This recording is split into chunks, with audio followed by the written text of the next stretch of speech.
China hindi matanggap ang pagkatalo. Justin Brownlee positibo sa substance ng marijuana. Jordan player kasama rin na nagpositibo.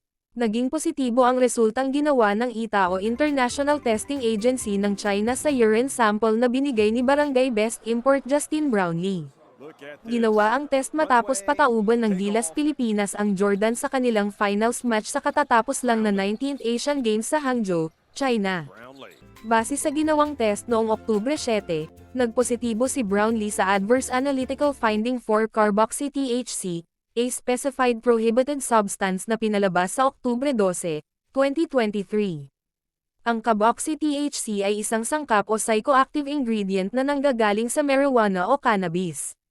Kasama rin ang isang player ng Jordan ang nagpositibo sa dihydrochloromethyltestosterone metabolite na si point guard Sami Bizay. Base sa anti-doping rules sa Olympic Council of Asia o OCA. Ang isang player na nagpositibo sa naturang illegal na substance ay papatawan ng ban o hindi na makakapaglaro sa international plays at mismo sa sariling bansa nito.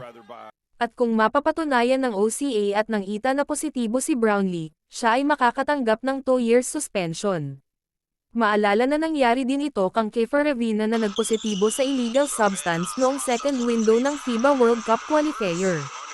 Pinatawan si Ravena ng 18 months na hindi makapaglaro sa International Plays Competition at sa PBA mula February 25, 2018 hanggang August 24, 2019.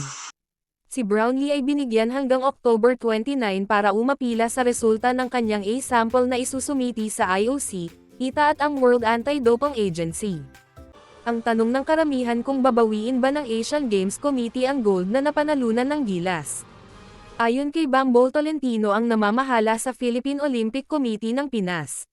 Hindi basta-basta makukuha ang gold na napanalunan ng Gilas hanggat hindi mapapatunayan ng ITA at OCA na 2 player ng Pilipinas ang nagpositibo sa lahat ng test na ginawa nito.